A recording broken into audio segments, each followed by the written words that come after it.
I'm excited to talk about target vendor income today and to get to speak with you on it. This is Clint, everyone. If you haven't joined a webinar, he is our product manager on our Target Deductions Navigator product. He's awesome. He brings a lot of industry experience, so I'm excited to learn a little bit more about target vendor income from you. And then myself, I am Allie Trong. I'm the lead content coordinator here at SupplyPike. So anything from, or Supplier Wiki, anything from a webinar to an article to an in-person event, my team has worked on. So we're glad to have everyone here today to learn about target vendor income. All right, Clint, if you could go ahead and switch to the next slide. These are our faces, kind of talked through this already, but we'll go ahead and get into the agenda slide. So here's what we're covering today. In the hour, we're going to talk a little bit about target vendor income, what that is, give the context. Then we'll go into the important target vendor income or TVI terms to understand more. Then we're going to get into the common TVI types and their descriptions. And I believe we have a new one that Target just released, so we'll talk about that a little bit. Then we'll get into how to dispute these invalid TVI deductions, and Clint has some great stats on that as well. And then we'll open up the webinar for some general discussion or any questions. And then bonus, we have a product preview of our Deductions Navigator product for Target, which Clint will walk us through, and that will be awesome. All right, last little thing here. Some FAQs, I did kind of address this in the beginning. We always send out the recording and a copy of the slide deck to your inbox in about 3 to 4 business days. Our lovely designers edit this, so it's a great rewatching experience. So we'll send that to you, or it'll be on YouTube or our Supplier Wiki website.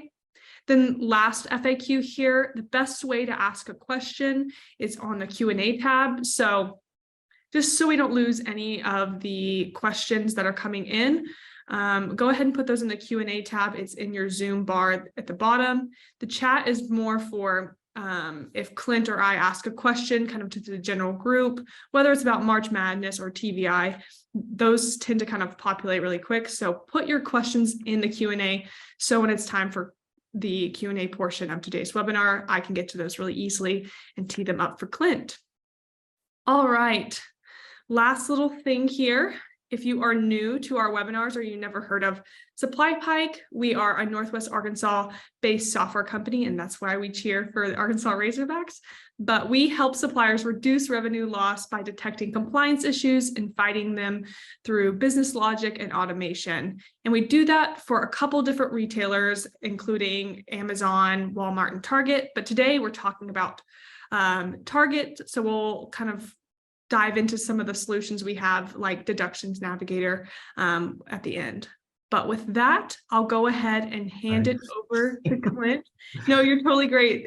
That's where I was ending. So I'll hand it over to Clint, and he's going to get into TVI. Take it away, Clint. Yeah, sure. Thank you so much for the introduction. So yeah, like Allie said, all about target vendor income. It goes by a few different names depending on who you're talking to or what you're reading. Oftentimes within Partners Online, that's Target's ecosystem, right? For vendors, it can just be abbreviated as TVI or VI. Sometimes they call it just vendor funding. And specifically for DVS and e-com stuff, digital accrual. And DVS as a loose acronym for Target. By the letters, it would be direct vendor ship. Sometimes they call it dropship vendor, which would be DSV, but they still say DVS in the documentation. So from here on out, anytime we're mentioning e-com or digital accrual, we might also just say DVS. So just heads up on that one. And yeah, TVI, it's an app that they've built within Partners Online. They also have some reporting, but it's a tool for making and monitoring contracts, all about their promotional opportunities, events, seasonal facings, and could also, depending on your company, be dealing with advertising deductions or fines related to using Roundel and Roundel kiosk. And typically TVI falls with the sales team at a vendor, not always, but based on the about 160 vendors that we've been working with for Target specifically, that seems to be kind of rule of thumb there. And as I said, it's an app and you can find it within Partners Online. There's a few ways you can get to it. Partners Online search is not too bad. So in the upper right-hand corner of POL, there's a search icon. You can click that and just type TVI or target vendor income, and you can get to the application that way. Or you can click apps and reports at the top banner in Partners Online and scroll down to where target vendor income is there. If you don't have it, access to it, you can get access to it. You just need a POL admin to grant app access. And we've got a few more notes later on about types of access and what you can or cannot do, but we'll get to that. And here we are, we've gotten to it. So the TVI roles. So the main thing here is the financial negotiator. So anyone who has that functional responsibility assigned, and that assignment happens in VMM, so vendor management and maintenance. These are the people within your company that can accept agreements with Target. And again, generally it's someone on the sales team, not always. Every vendor is a little different. All other roles, if you've got the access to the app, you can still see contracts, you can still see the data, you can, they have some export functionality in a few places. So if you need to get access to these things and kind of dig into the details or track them somehow or relate them to deductions you're seeing come through on your checks, it's possible to do that, even if you're not a financial negotiator for your company. So this is a really quick preview of kind of what does TVI look like, the application. So here it is. And their home screen puts you right here. And they'll, if there are any kind of outstanding actions, they'll let you know. They've got this little 14 right here in this instance. So for this vendor that was in D81, so that's school supplies. And we'll get into some of what all these terminology here means. What are the, like, what's that acronym SLS? We'll get into that. But looks like they would have 14 incomplete contracts that they would perhaps need to accept or finish setting up. And you can search, you can create them. VI reporting will give you some options. They might push you to Greenfield, which is Target's data platform, where they house a lot of data and let you do different reporting and analytics and exporting. And then training is what it sounds like. They've got a lot of short, less than 5-minute videos typically about all the different pieces and parts of target vendor income and what do you need to fill out and text box limitations and useful stuff like that. And we've historically done a lot of Walmart content. We work with quite a few Walmart vendors. I'm not sure what hundreds number it is, but it's up there. So little point of comparison if you've got feet in both worlds. So Walmart trade promotions, right, uses a reward of sort to increase sales in short term or for valuable customers to encourage distribution. On the target vendor income side, it's similar, but you're creating lots of little contracts and for promotions or in-store advertising or events, they're digital equivalents in the hopes of, increasing the exposure of a particular brand or item and, driving sales ultimately. Walmart handles these a little bit differently, at least for Target. One possibly good thing about how this is handled is it can be easy to relate all this stuff. If you're familiar with your check line data, because all the different vendor income deductions will tie back to a contract. And so they're hopefully a little easier to keep your hands around. Okay, so let's dive into some terminology here, because like I said, if you're not familiar with the contracting side of how all these work, because that falls with the different part of your company, it is very useful to get familiar with them. That way, if you do have to track them or dispute them, or if you have questions, you'll be familiar with kind of what are these specific words and what do they mean in this context. And Target does offer a TVI glossary. So within Partners Online, use that search function in the upper right-hand corner and you can type TVI glossary. And it should be one of the very first links. And then when you can get in there, they'll list almost everything that they reference. There are some acronyms on the glossary page that they use and don't define. So just heads up. But also they've got additional training linked when you're in there looking at that glossary. And we're going to go through most of the important terms you would find on there, but not everything that you would find on there. So a big one is the term chargeback. And this is, what it sounds like, right? So it's a document reference when they deduct money from a vendor account based on a TVI contract, right? So, but also could be in general terms for an A030 carton shortage or a cost difference, a Roundel advertising claim, etc. And just noting here that while it is called a chargeback, it's functionally a deduction because they're literally deducting it from your check. So just treat it like that, but just know that Target kind of uses the term chargeback or deduction kind of interchangeably, but everything's coming off a check. Unless you're doing a wire transfer or sending them a check, which we'll get into that, but generally chargeback at Target just means deduction.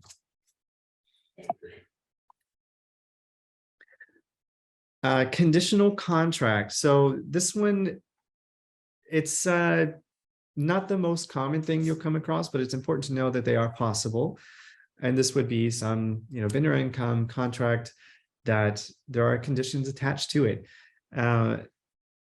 Typically, if you're needing to have a conditional contract created, those would be initiated from the Target side. And subnote down here, it can only be designated conditional by Target. But as part of that negotiation process, again, oftentimes with the sales team, this would be something that they would handle, when they're negotiating either new items or getting ready for various reviews throughout the year. But just conditional contracts aren't that common, but they can be done. And contract type. So this is a really good thing to understand because it impacts a lot of other stuff for TVI. And so it's all about how are you calculating for the activity that the vendor is funding. So the exception, right, the EXC, SLS sales, that's definitely the most common one. Inventory will be INV in the contract name, and then purchase, PUR, will also be in the contract name. So SLS, the sales-based ones are the most common one, but you do see the inventory ones and the purchase ones. I haven't personally put my eyes on any exception ones, but they are out there.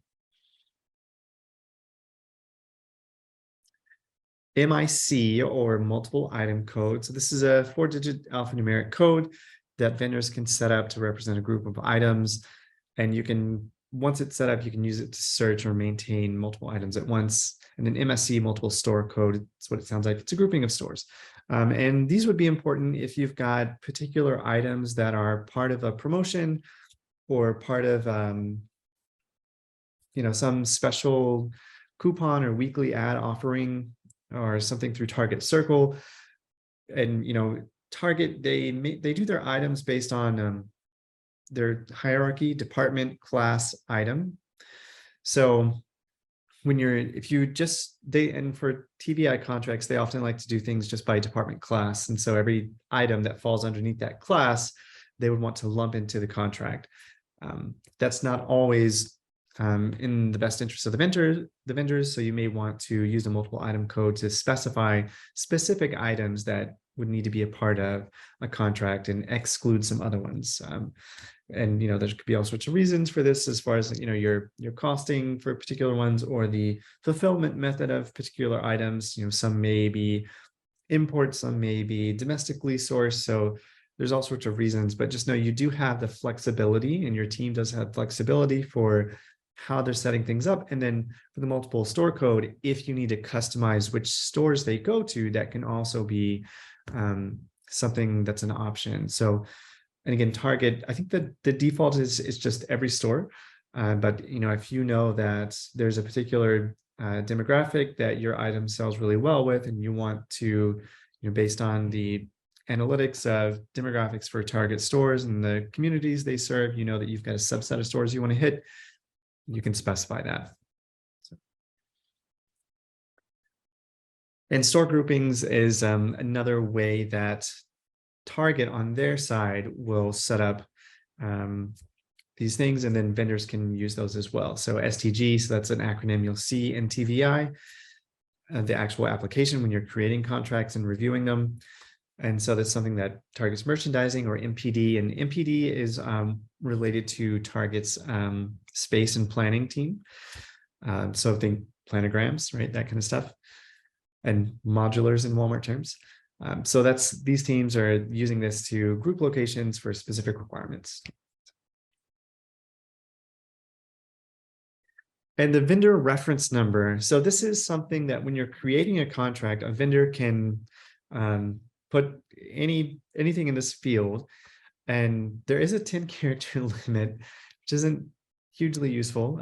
But if you can fit some meaningful 10-character name in there, they encourage their vendors to do that, specifically for some sort of internal reference that you can track on the vendor side, because everything else is going to be the target vendor number, the target, their contract number, and it's all their terminology, their numbers, right? So if you need to have something specific for your internal reference, that's this 10-character field that they give you. Contract structure. So this is probably the most fundamental part of it, right? So contract type, that's how things will be calculated. The vehicle, this is the activity that's being funded. And then the calculation is, are you structuring things based on receipt of items, right? If it was the purchase type, or sales activities for the SLS, or based on ending inventory. So that's what that one is all about.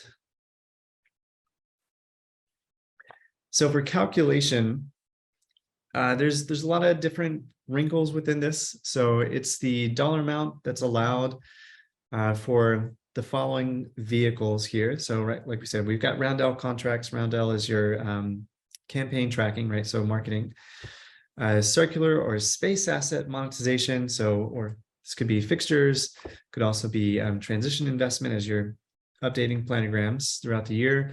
Margin guarantees, defectives, non-compliance. So there's a lot that could go into these. So it's important to, when you're seeing a contract deduction, just double checking them, like, hey, what was this actual contract, and that it's being deducted correctly. And payment method. So the default for domestic will be chargeback. The default for import is check. You can choose wire.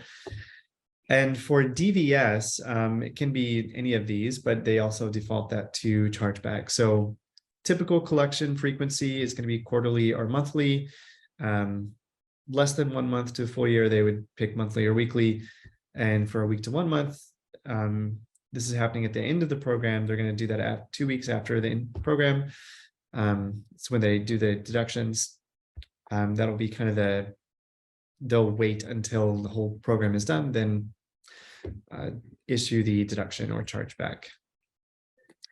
And I think we've got it in here somewhere else, but I'll mention it just so it's here.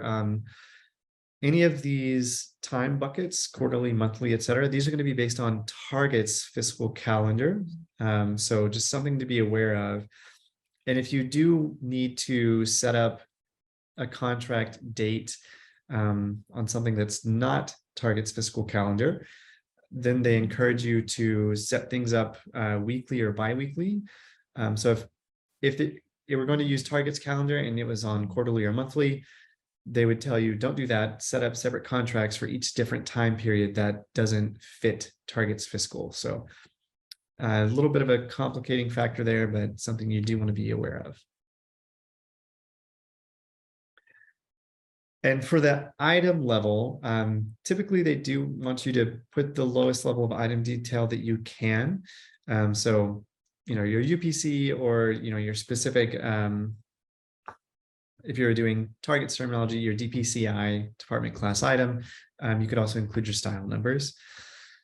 And the demand channel. So generally, for most of the contracts, this is going to default to enterprise. And this will change depending on funding levels or time frames. especially as you're looking at, does our contract work for only in-store items, or is it only for DVS, or is it for the blended ones that can do both? And it also depends on the contract type, so the inventory or purchase types. And for sales-based contracts, like I said, that is the default. So you can change it if you need to. But this would be something that, again, would be taken care of as part of that sales negotiation process. Or if you just know that you've got upcoming campaign for, well, right now we've just started spring, right? But so weeks and months ago, people would have been getting ready for any sort of special springtime promotion. So they would have been getting their contracts set up to execute those right now. And here we go. So this is the part that I was mentioning earlier, the beginning and end date. So these will be on Target's fiscal calendar, and it's when the contract starts and when it ends. Pretty simple. If you watch their training video on the beginning and end date, they'll kind of reiterate that fact and make it really clear. The creation date, so ideally these happen ahead of the activities they're meant to track, minimum 2 weeks prior. A lot of them get set up quite a bit earlier, but they do have that kind of 2-week buffer there. And they can be conditional, but Target's kind of the final arbiter on is that approved or not. And then both sides have to agree to the contract. So we just blaze through the common terminology that you should be familiar with. Now we'll get into the actual types when they're deducted. So if you are on your company's accounts receivable team and you're seeing these come through on the checks and you're like, what in the world is a VCNA 281937? Like, this is where you can find out more about that. So cool. So deduction types. System source code is something that you'll see often when you're reading about TVI, and that's about where the deduction type was sourced from, or where the contract was sourced from. So there's 5 types. There's 4 types. That are actively used. There's 5 total. So these 4, VCNA, VSUP, VCPN, and VONL, these are the 4 that have been around for a long time. They're the only ones that we see actual data on. There's a brand new one. We'll get into the details of here. So I'm going to have these 4. So I'm going to move on to talk about this new one that was just announced last month. They started updating their documents in February. They even updated some as recently as last week for the new VIAP deduction code around target vendor income. And it's only relevant to sales-based contracts, specifically for those 2 calculations. And we haven't actually seen any of these. Excuse me, sorry.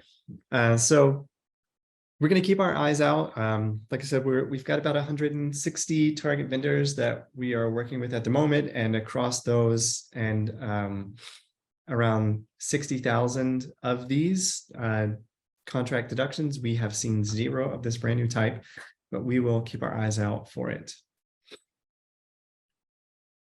So the main one, and we've got an interesting chart to illustrate this later, is the VCNA. And these are just deductions that have originated in TVIs based on just kind of your most typical contract, sales related contract. So it's going to be called, if you're digging into the details on VCNA, it's vendor income funding, and it's for a contract created in TVI that was accepted by both. And you can see these in TVI. To dispute them, you'll want to get some backup, and you can either submit a copy request to Target for backup, and we'll have some more details on this a little bit later in the presentation, but for these, you'll want to make sure that you've got a copy of the contract, any relevant emails, and this will kind of go for the rest of them as well. and any sort of data that you have on your own, both from the TVI reporting app, but also anything else you may have gotten out of Vendor IQ or the various data sets available in Greenfield. Those can be really useful if you do need to dispute these, or you are checking on the validity of the deductions, the timing of the deductions based on the timing of the program, and were things still selling, was there inventory, etc. So there's a lot that can go into them, but you can dispute them if you need to. It goes through Synergy, that's Target's dispute portal, and they do offer some specific email addresses to reach out to. And there is actually a dedicated vendor income email address list. It's not going to be part of this, but we will get that into some other content a bit later. Okay, so the next type is the VSUP, and you can guess that comes from the spreadsheet upload process. So these are going to be related typically to the Target Circle offers, redeemed online. And you'll see those in the with a description that comes through on your check lines of either CPN or VPCN in kind of the document description. And you can also see those in Target Vendor Income. And just like the VCNA types, you'll want to pull documents, documentation around disputing these. And you can submit a dispute in Synergy, or you can reach out to Target for additional questions. VCPN, they do exist. They're a little less common. And it's about the FBR coupon files. That's Target lingo there. You'll often see these on your check lines with a reason code of V192. But if they don't have that reason code, you can also identify them with the check line description that starts with VCPN. And you can see these in TVI or the TVI reporting app in Greenfield.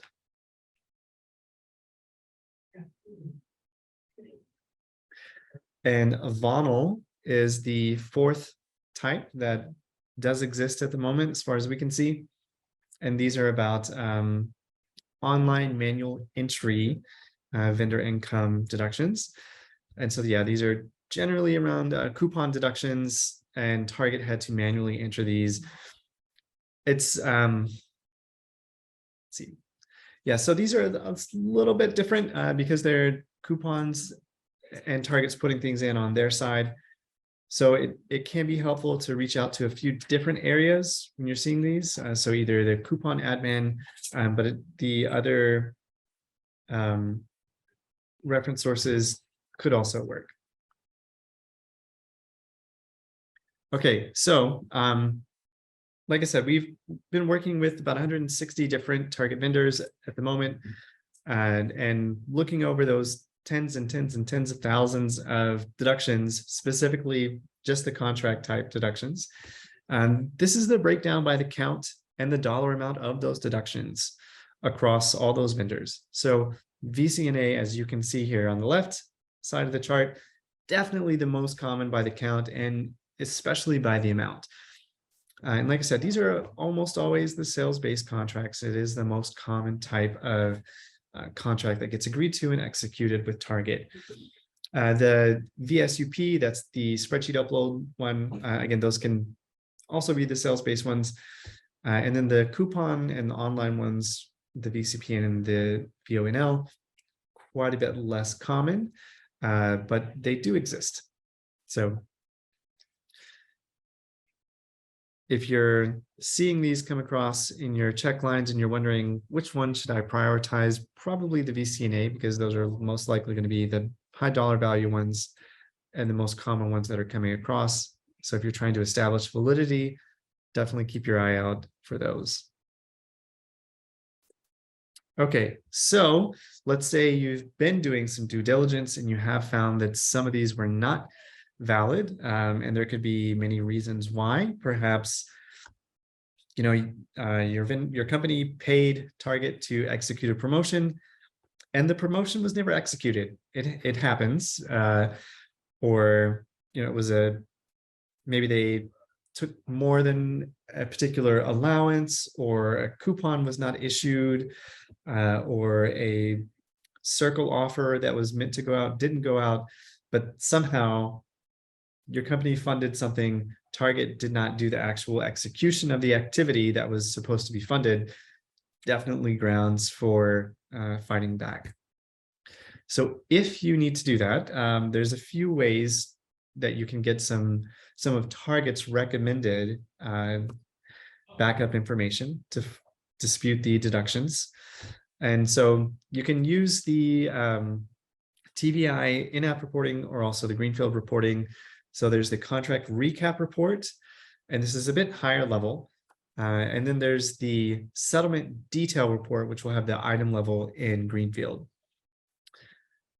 And there is a lot of training around Greenfield's different data sets, and how do you go about building cards and dashboards and exporting and all that stuff. So if you're not familiar with Greenfield, it's worth getting in there and going through a little bit of the training.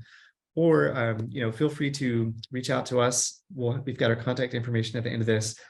I spend a lot of time digging through that with various vendors. So if you've got questions, let us know. We can help walk through that and figure out stuff together.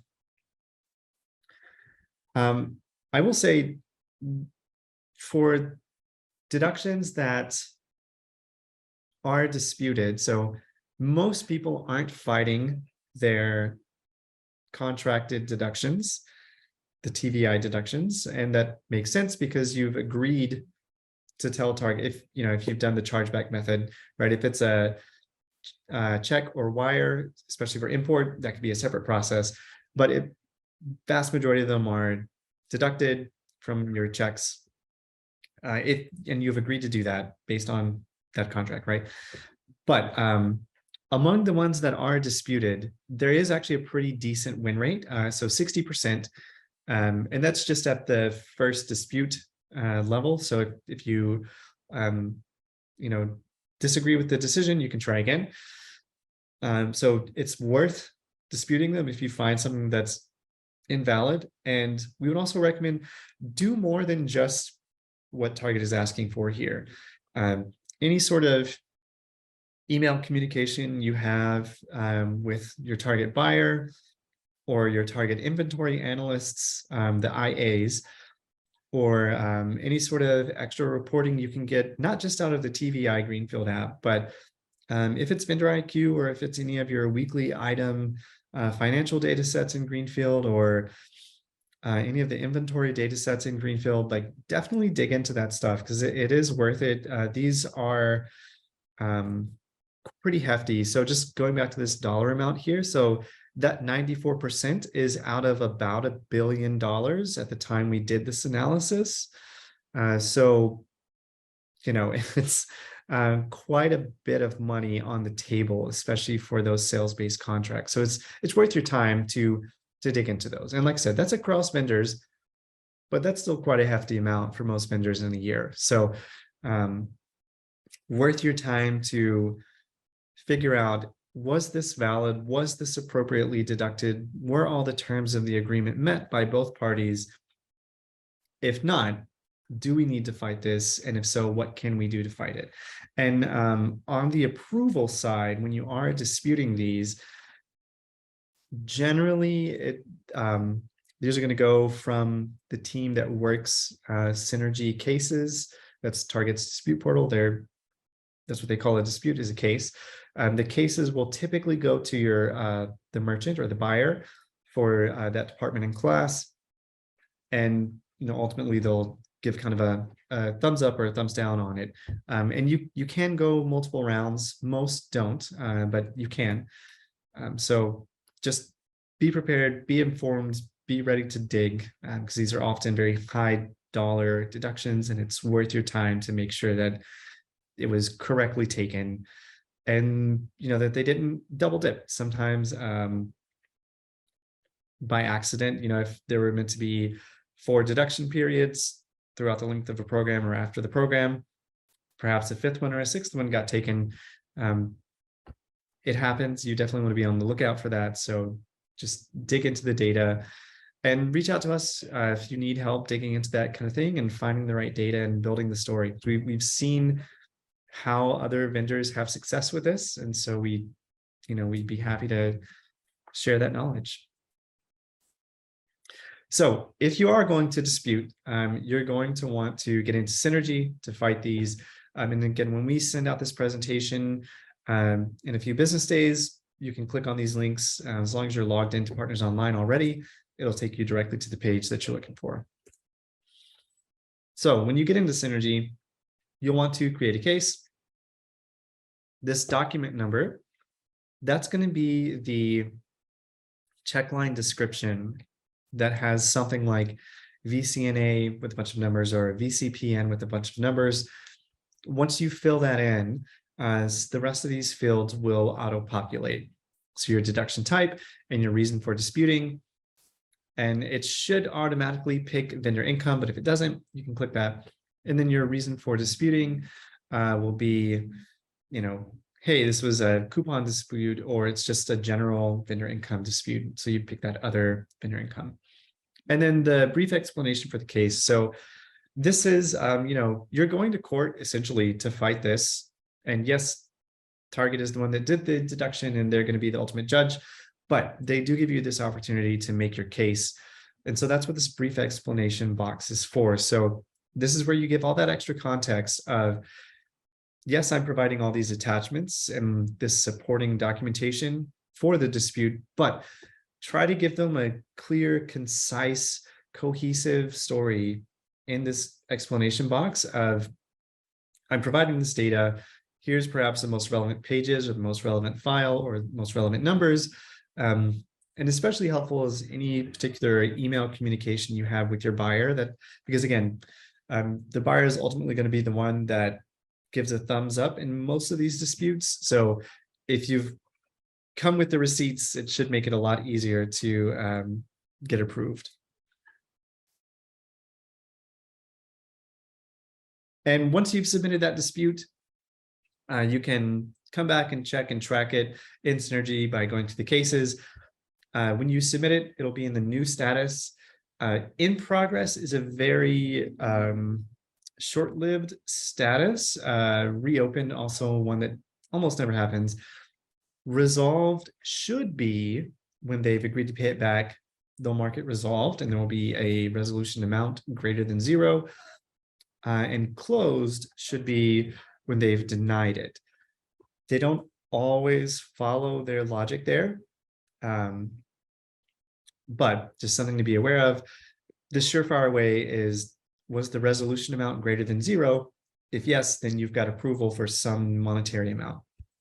Awaiting info is kind of an interesting one.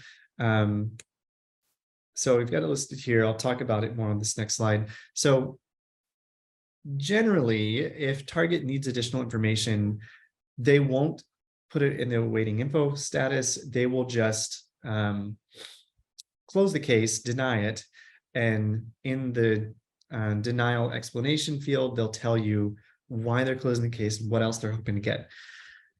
And then they'd say, hey, start a new case with this additional information. We'll go forward from there. Sometimes, very rarely, they will use the Synergy work notes section of a case. And this is where they'll just tell you that they need some additional information. That moves it back to that awaiting info status, and it shoots an email to the account that submitted the dispute.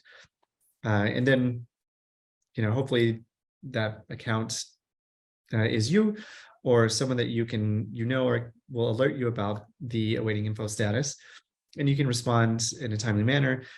On paper, they say you only have 5 days to respond, but that's not an automated rule.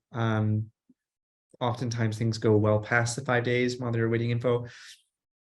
But just something to be aware of, that it doesn't happen often, but if you get an email about, hey, a Target Synergy case, required info or additional info needed, then you'd want to hop in there and address that.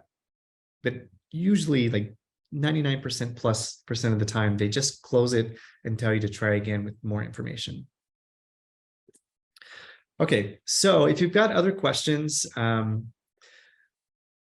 for either compliance, but is also your vendor income questions, there's various teams at Target that you can get in touch with. So Target has a contact us and request support link at the bottom of every POL page.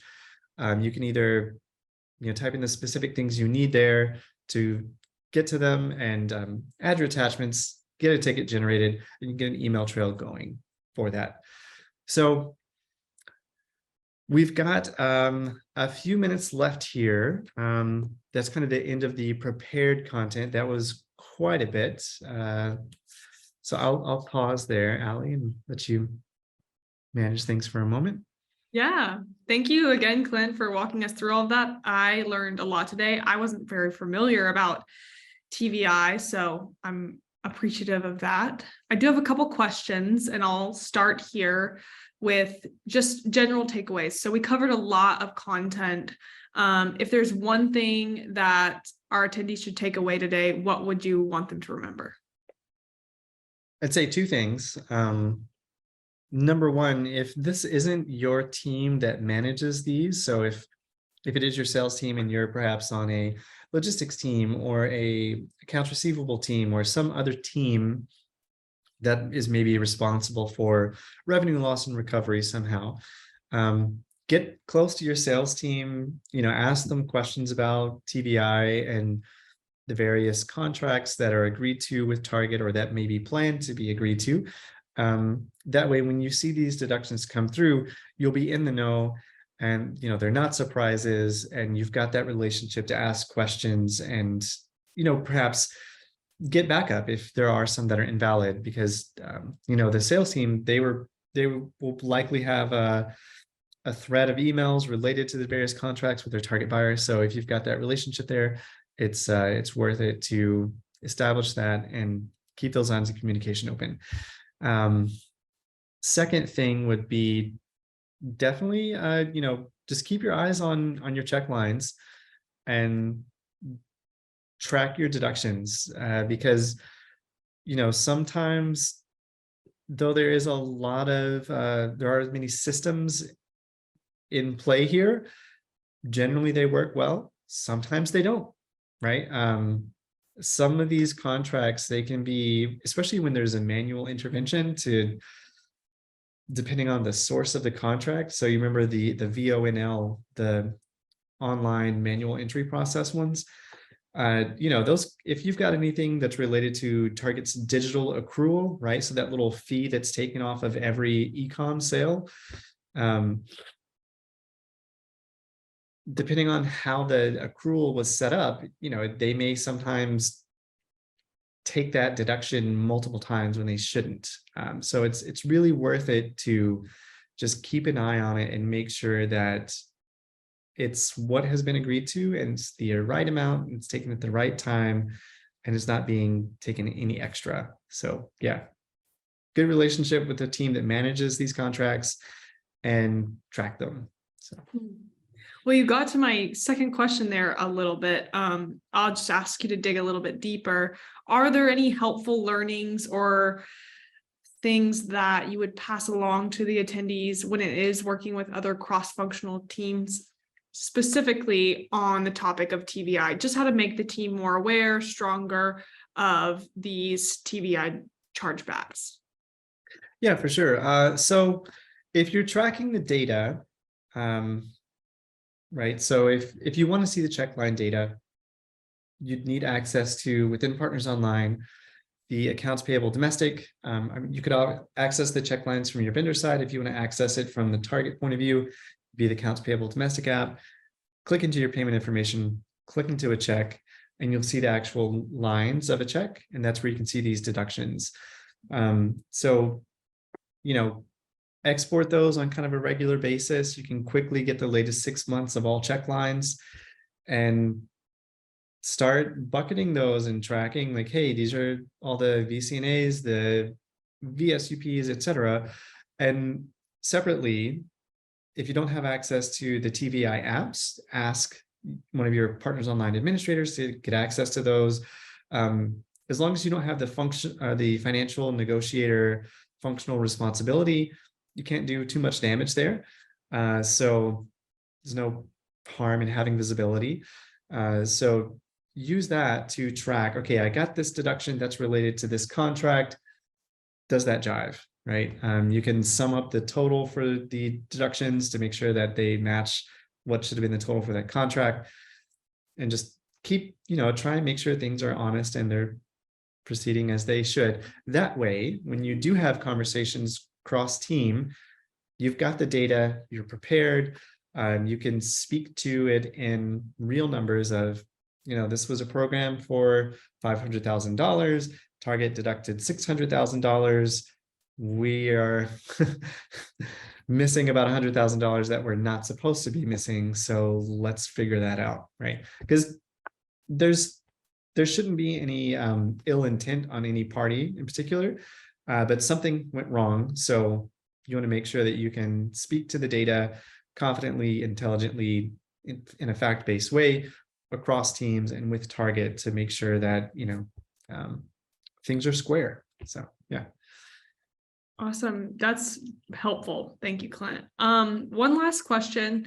I know we've talked a little bit about Synergy and other apps that you can use for TVI deductions.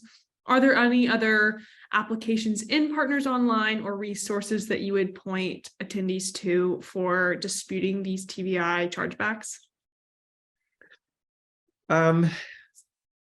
Yeah, just be really familiar with your greenfield data sets and how to get around in there, how to create cards, how to export data, how to filter the data. If you're familiar with that, even if it's, if you use Vendor IQ quite a bit, or if you use the accounts payable domestic quite a bit, those basic greenfield skills will translate to any other greenfield data set.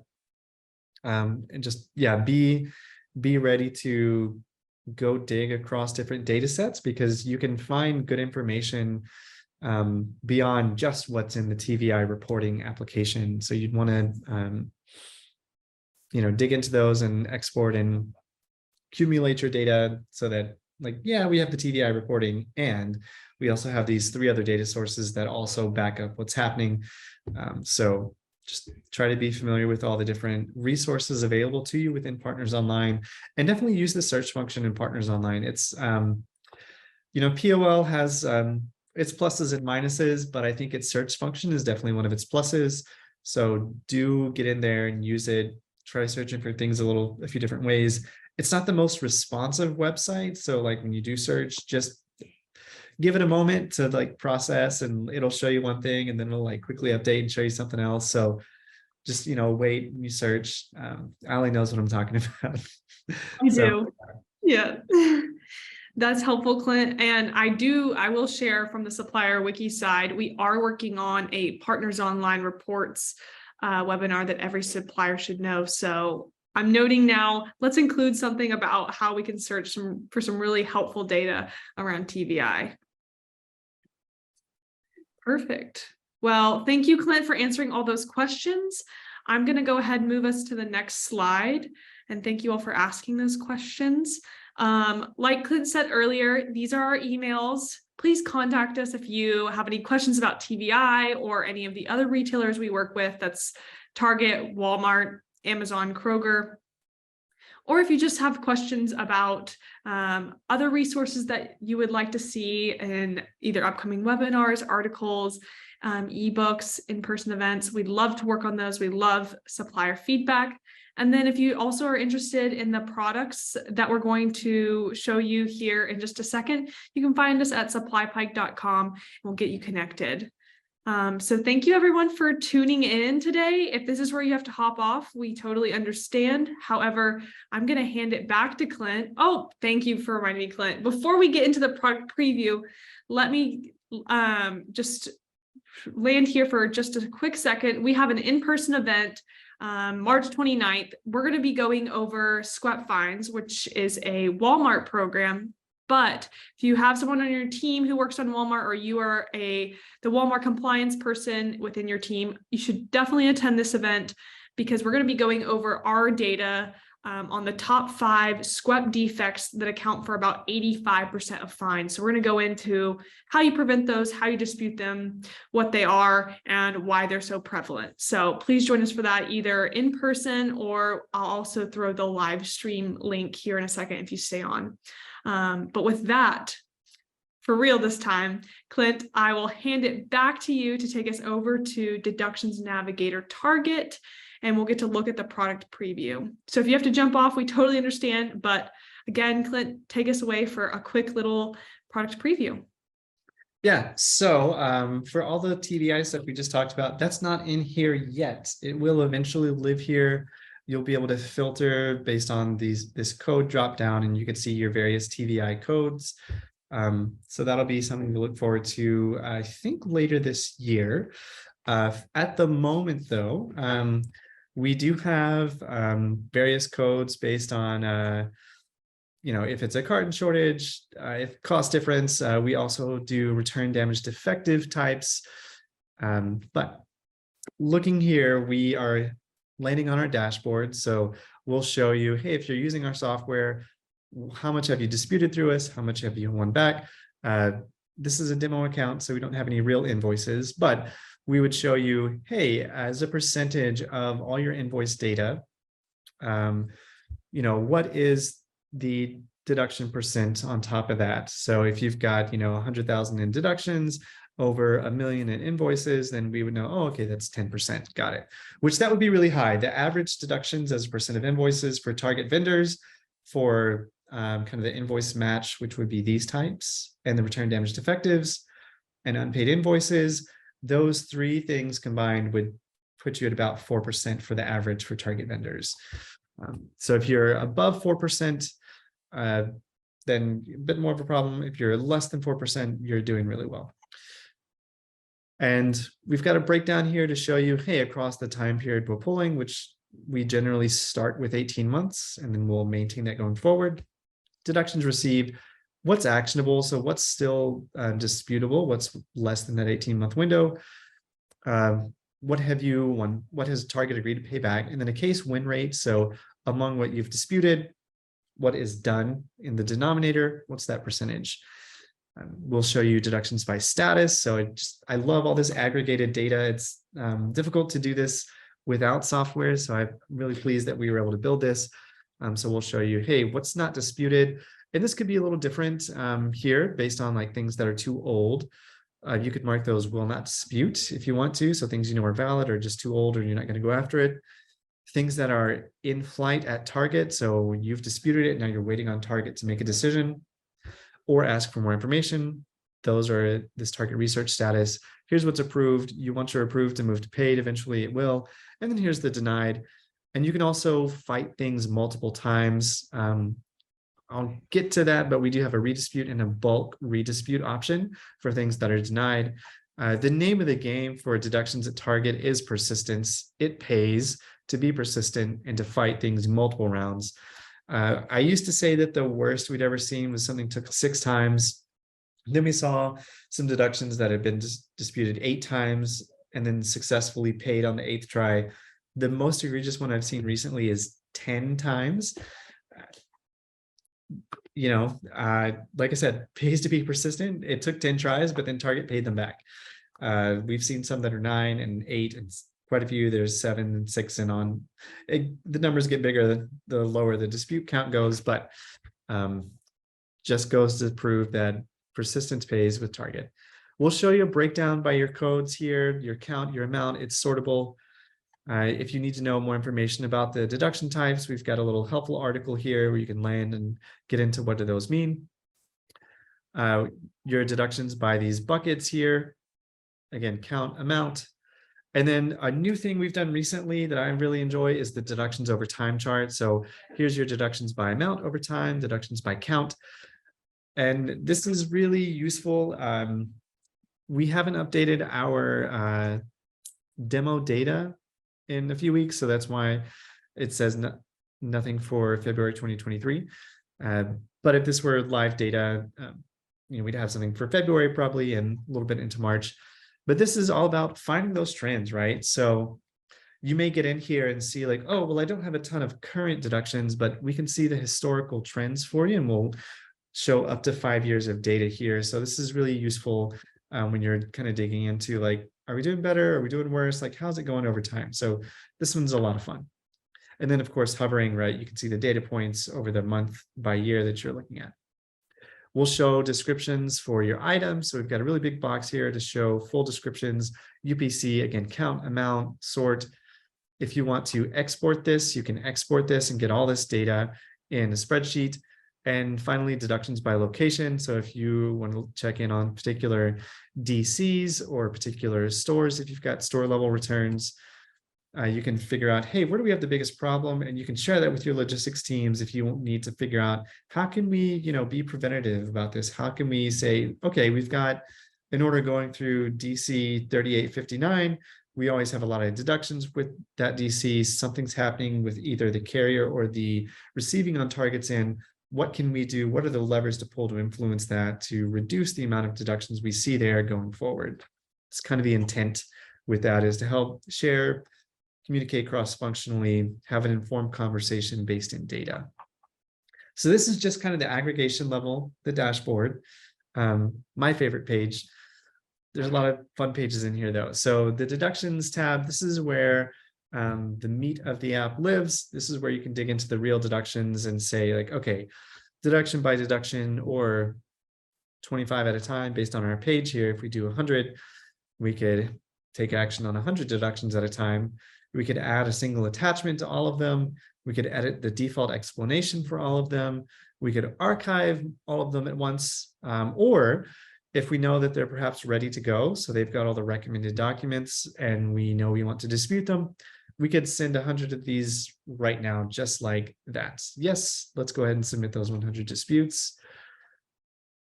And there we go, 100 disputes have been queued. So just like that, we kicked off 100 disputes to target. I did mention the redispute function. I want to highlight that real quick. So if you have anything that, so I'm coming over here to my all deductions. So this was just actionable. These are things that are not disputed, so they don't have a synergy case yet.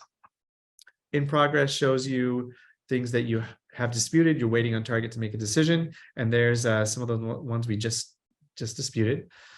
Archived is kind of everything that's done or it's too old.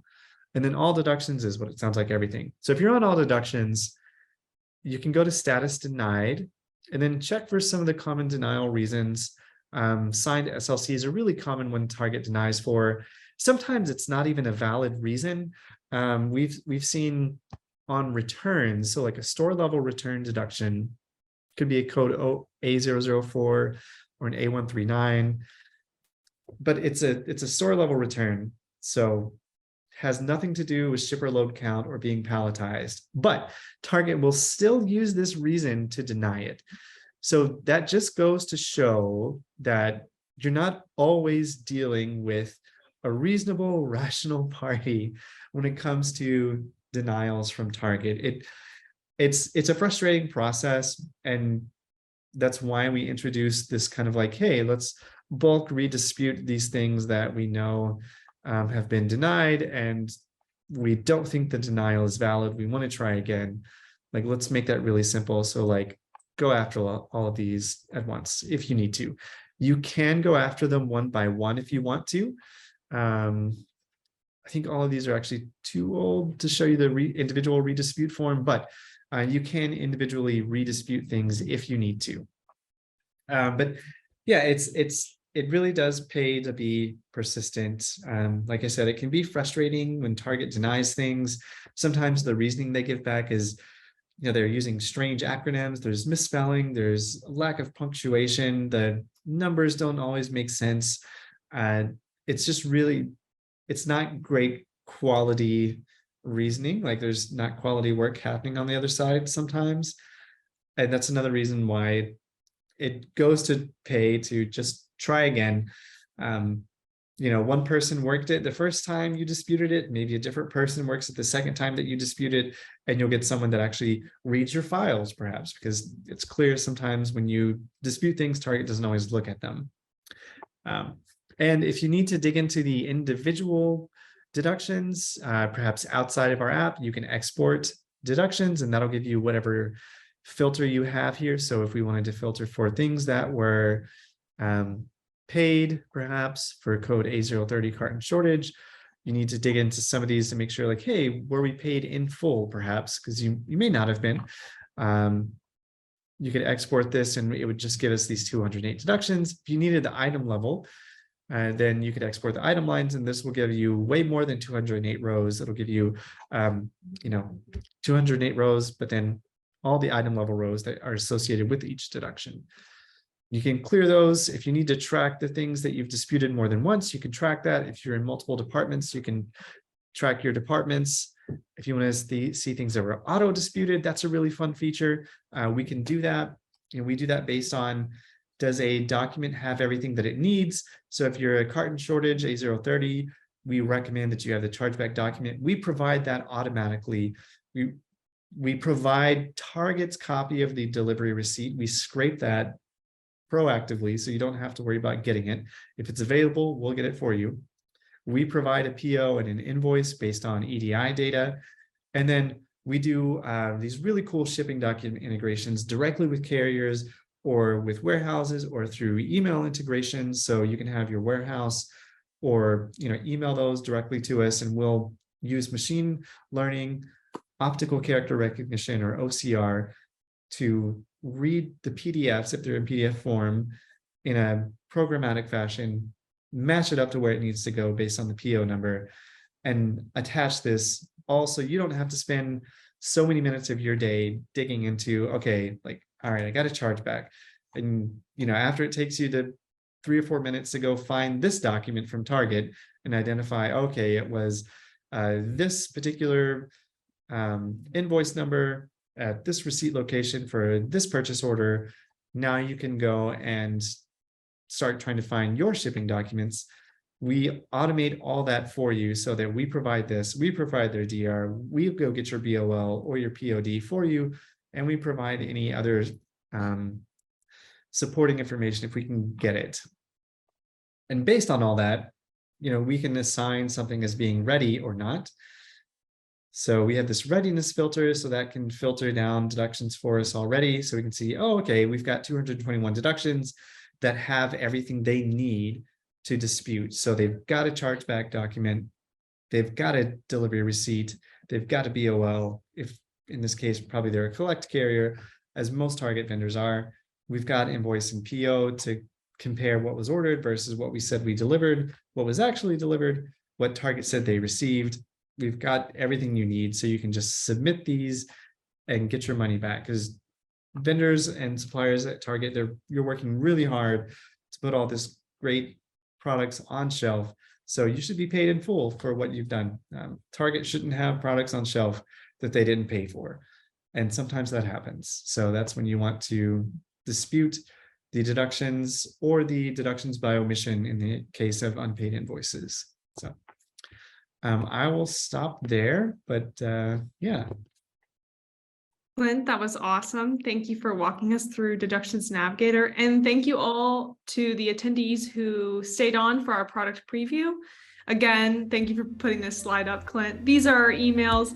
If you do have any questions, please go ahead and just reach out, whether that's about the product, today's webinar content, or any other webinar content that you'd like to see in the future. We'd love to hear from you. So with that, Clint, I'm signing off. Thank you for leading us through the content, and take care, everyone.